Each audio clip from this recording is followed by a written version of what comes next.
ये बात सच है कि अय्यूब परमेश्वर का भय मानने वाला भक्त है और बुराई से दूर रहता है।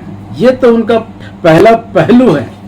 उसका जो दूसरा पहलू है, दूसरा पहलू जो है वचन में लिखा है कि अय्यूब जो खरा और सीधा परमेश्वर का भक्त हैं, ऐसे स्वभाव रखने वाला परमेश्वर का सच्चा भक्त है।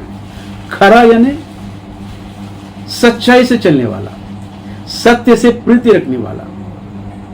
दोस्तों, जो सत्य से प्रीति नहीं रखता है वो परमेश्वर की दृष्टि में मूर्ख है, दुष्ट है। क्योंकि हमारा प्रभु यीशु मसीह सत्य है, उसका वचन सत्य है। और परमेश्वर का यह भक्त जो अय्यूब है वो खरा है, यानी कि सत्य से प्रीति रखने वाला परमेश्वर का भक्त है। और उसी तरह सीधे स्वभाव का व्यक्ति है। सीधे स्वभाव, सीधा यानी टेढ़े मेढ़े काम नहीं करता है, गलत काम नहीं करता है। टेढ़े मेढ़े काम यानी गलत काम। गलत काम का मतलब क्या है? अन्याय के काम। ना तो वो अन्याय के काम करता है और ना ही अन्याय को सहता है। वो जो भी कुछ करता है न्याय के लिए करता है। न्याय के विरुद्ध उठने वाली हर एक कार्य को रोकता है। हाँ मेरे दोस्तों, हम पढ़ेंगे, आइए उनके विषय में परमेश्वर का वचन क्या कहता है। हम पढ़ेंगे अय्यूब की किताब उसका 29वां अध्याय। अय्यूब की किताब उसका 29वां अध्याय लिखा है। ध्यान दीजिए, मैं आपको पढ़ के सुना रहा हूं। अय्यूब की किताब उसका 29वां अध्याय 14 वचन में लिखा है, मैं धर्म को पहने रहा, मैं धर्म को पहने रहा और वो मुझे ढाके रहा। मैं धर्म को पहने रहा और धर्म मुझे ढाके रहा। मेरा न्याय का काम मेरे लिए बागे और सुंदर पगड़ी का काम देता था। न्याय का काम मेरे लिए बागे और पगड़ी का काम, सुंदर पगड़ी का काम करता। बागा यानी एक लंबा जो वस्त्र होते हैं, लंबे, ऐसे जो लंबे वस्त्र होते हैं, मेरे लिए बागा है, बागे हैं और सुंदर पगड़ी का काम करता है। न्याय को इस तरह उसने धारण कर लिया है, बागे और सुंदर पगड़ी के समान, जो मनुष्य के सुंदरता को बढ़ा देता है। दोस्तों ध्यान दीजिए, धर्म को पहन रखा है और धर्म उसे ढांपे रखा है। और न्याय के काम तो उसके लिए क्या बोलते हैं, बागा है और सुंदर पगड़ी है। न्याय के लिए वो कुछ भी करने के लिए तैयार है। अय्यूब जो है, जहां अन्याय होता है जाकर वहां पर संघर्ष करता है, अन्याय के विरुद्ध आवाज उठाता है। जो कोई व्यक्ति दीन और बेसहारा, निस्सहाय, जो ऐसे व्यक्ति सताए जाते हैं क्रूर व्यक्तियों के द्वारा, कुटिल व्यक्तियों के द्वारा, जो अन्याय से सताए जाते हैं, अत्याचार होता है, उनके विषय में वचन लिखता है कि उनके लिए वह मददगार है। उनकी दोहाई सुनकर उनको छुड़ाता है। आइए मैं आपको वचन पढ़ के सुनाता हूं। क्योंकि देखिए 12 वचन, क्योंकि मैं दोहाई देने वाले दीन जनों को और असहाय अनाथ को भी छुड़ाता हूं। मदद करो, मदद करो।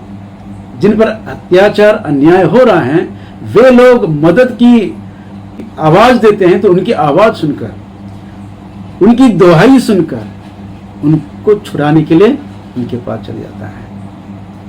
इतना ही नहीं मेरे दोस्तों, इस दौरान अगर हाथापाई भी करने की नौबत आए तो पीछे नहीं हटता है। ये मैं नहीं कर रहा हूं, परमेश्वर का वचन कह रहा है।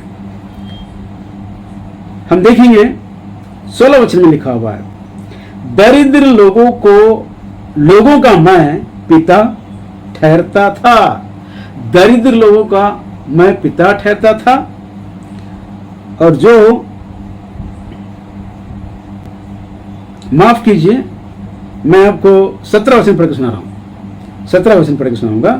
फिर बाद में 16 पढ़ के सुनाऊंगा। इसके पहले मैं 16 पढ़ के सुनाया, अब मैं 17 पढ़ रहा हूं, ध्यान दीजिए। मैं कुटिल मनुष्यों की डाढ़े तोड़ डालता और उनका शिकार उनके मुंह से छीनकर बचा लेता। मैं कुटिल लोगों की दाढ़ें तोड़ डालता, इसलिए जो अन्याय हो रहे हैं, जिनके ऊपर अन्याय हो रहा है, अत्याचार हो रहा है, और जिन पर जो लोग उन पर अत्याचार कर रहे हैं, उनके मुंह से उनको छुड़ाता है। कैसे? दाढ़ी तोड़कर। सामने के दांत तोड़ने के लिए ज्यादा ताकत नहीं लगती है, दाढ़ के दांत तोड़ने के लिए कैसा पंच मारा होगा, कैसा मुक्का मारा होगा, किस तरह का मुक्का होगा, है ना? सोचिए मेरे दोस्तों, किसी की दाढ़ें टूट जाए ऐसा मुक्का मारना कोई साधारण विषय नहीं है। अन्याय को देखकर कुटिल व्यक्तियों को, अत्याचार करने वाले व्यक्तियों को, अन्याय करने वालों के व्यक्तियों के दाढ़ें तोड़ डालता है। ऐसा सीधे स्वभाव का भक्त है, धर्म को पहने रखा है और न्याय के विषय में वो संघर्ष करता है, और सत्य के विषय में, धर्म, सत्य और न्याय के विषय में वह निरंतर लड़ते रहता है, संघर्ष करते रहता है। क्यों? ऐसा क्यों करता है? क्योंकि ये परमेश्वर का स्वभाव है। हाँ मेरे दोस्तों, आइए हम पढ़ेंगे 89 सैम भजन संहिता, उसका 89 अध्याय, और मैं आपको 14 वचन पढ़ के सुना रहा हूं। 89 सैम 89 14 वर्ष में लिखा है, तेरे सिंहासन का मूल, भक्त दाऊद कहते हैं कि तेरे सिंहासन का मूल धर्म और न्याय है। तेरे सिंहासन का मूल। इस भजन को लिखने वाला कहता है कि हे परमेश्वर, तेरे सिंहासन का मूल धर्म और न्याय है, करुणा और सच्चाई तेरे आगे आगे चलती है। तेरे सिंहासन का मूल, परमेश्वर जिस सिंहासन पर विराजमान है, उसका मूल आधार जो है धर्म और न्याय है। जैसे कि मैं जिस चेयर पे बैठा हूं, जिस चेयर पे मैं बैठा हूं, इसका आधार, इसके 4 पैर है। इस 4 पैरों में ये चेयर टिका हुआ है और इस पर मैं बैठा हुआ हूं। वैसे ही परमेश्वर जिस सिंहासन पर विराजमान है, उसका आधार जो है धर्म और न्याय है। और इस तरह के स्वभाव को रखने वाला परमेश्वर का परम भक्त अय्यूब है। हाँ मेरे दोस्तों, इसलिए परमेश्वर ने शैतान से चैलेंज किया है। शैतान को कहता है, क्या तू पृथ्वी पर जाके आया, देखा है अय्यूब जैसे भक्त पृथ्वी पर कोई नहीं है।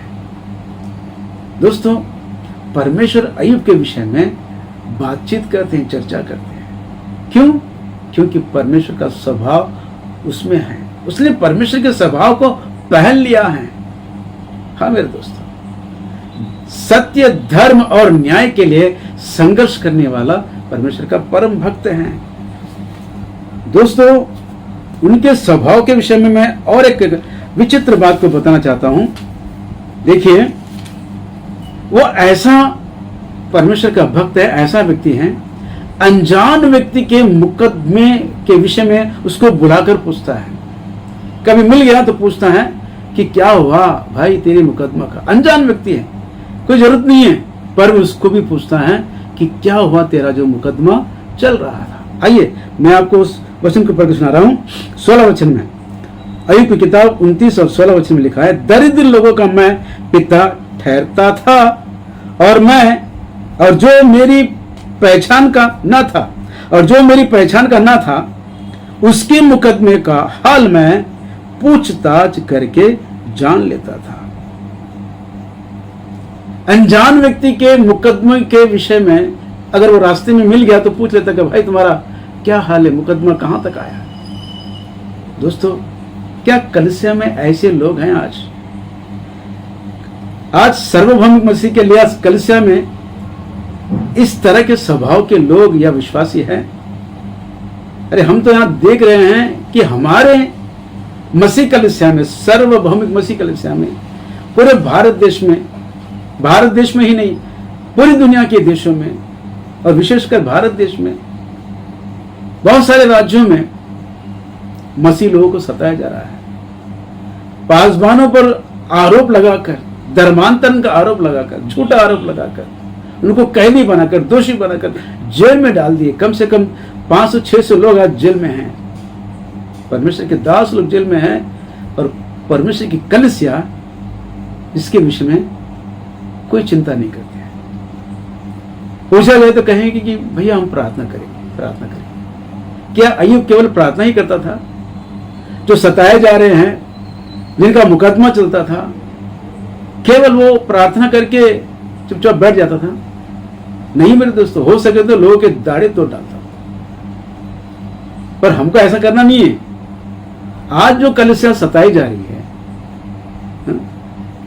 पासवानों को सताया जा रहा है, हमारे माता और बहनों को उन पर सताया जा रहा है, उन पर अत्याचार हो रहा है, उनका बलात्कार हो रहा है, तो भी मसीह कलीसिया ऐसे बैठी है जैसे कि कुछ हुआ नहीं। क्योंकि ऐसे स्वार्थी और आलसी हो गए, भैया हम ठीक है, बस मैं, मेरा परिवार और मेरी कलीसिया। ये परमेश्वर का अनुग्रह है। जो सताए जा रहे हैं, जो मारे जा रहे हैं, वो परमेश्वर देख लेंगे। हमको कोई अधिकार नहीं है किसी का न्याय करे। लेकिन अय्यूब ऐसा नहीं है, वो न्याय के लिए आगे बढ़ता था। जहां कहीं अन्याय होता तो दौड़कर न्याय के लिए संघर्ष करता, कुटिल लोगों के हाथों से उन्हें छुड़ा लेता था। ये अय्यूब का स्वभाव है। दोस्तों, क्या हमारा कर्तव्य नहीं बनता कि जो सताए जा रहे हैं उनके लिए कुछ करें? उनके लिए करना क्या होगा? संविधान के दिए गए अधिकार के द्वारा, उसके तहत हमको कानूनन न्याय मांगना है कि जो झूठे आरोप में गिरफ्तार हुए हैं, उनको जेल किया गया है, हम न्याय मांगेंगे। लेकिन कलीसियाओं को इकट्ठे होना है, कलीसियाओं को एकता में आना है।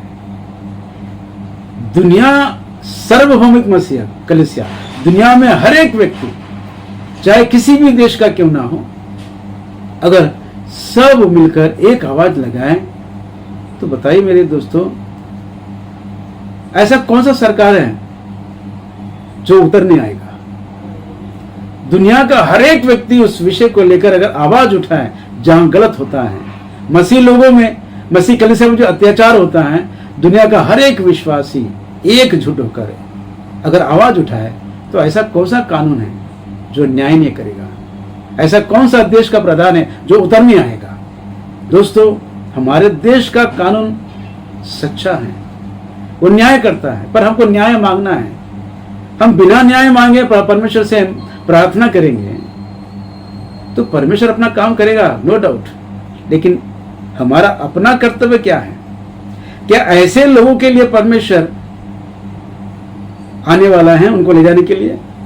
ऐसे डरपोक और आलसी लोभी लोगों के लिए परमेश्वर आने वाला है? नहीं मेरे दोस्तों। न्याय के दिन ऐसे लोगों का ऐसा प्रभु लेखा लेगा और ऐसे डांट और डंडे पड़ेंगे जिसका कोई गिनती नहीं रहेगी। दोस्तों, अभी भी समय है। अय्यूब केवल परमेश्वर का भय मानने वाला ही नहीं और न ही बुराई से दूर रहने वाला है, वो तो धर्म और सत्य और न्याय के लिए संघर्ष करने वाला। वो जो परमेश्वर का स्वभाव है वो पूरी तरह अपने जीवन में भर लिया है, अपने रग रग में भर लिया है। ऐसे भक्तों के लिए परमेश्वर आने वाला है। दोस्तों, हमको कानून को हाथ में नहीं लेना है। जैसे अय्यूब कानून को हाथ में लेकर उनके दाढ़े तोड़ डालता था, उस समय दौर कुछ और था। लेकिन अभी हमको कानून है, संविधान है, और संविधान के तहत हमको ये अधिकार है कि हम अपने धर्म का प्रचार कर सकते हैं, प्रसार कर सकते हैं, किसी भी धर्म को अपना सकते हैं, अपने मन की बात को हम रख सकते हैं। ये संविधान के तहत हमको मिला गया मौलिक अधिकार है। हाँ मेरे दोस्तों, और आप सब लोग एक बार अपने आप को जांच लीजिए। जो अपने स्वार्थ के लिए काम करते हैं, ऐसे भक्तों के लिए परमेश्वर नहीं आ रहा है। अय्यूब की तरह सच्चा और न्याय के लिए संघर्ष करने वाला हो। परमेश्वर का भक्त भय मानने वाला, बुराई से दूर रहने वाला और धर्म, न्याय और सत्य के लिए संघर्ष करने वाला। ऐसे भक्तों के लिए, ऐसी कलीसिया के लिए प्रभु यीशु मसीह आने वाला है। मेरे आपसे नम्र निवेदन है, इस तरह के स्वभाव से पूरी तरह अपने आप को ढा लीजिए, भर लीजिए और परमेश्वर के लिए एक योग्य भक्त बनकर पृथ्वी पर जीने का प्रयास कीजिए। जय मसीह की। Praise the Lord. आमीन आमीन।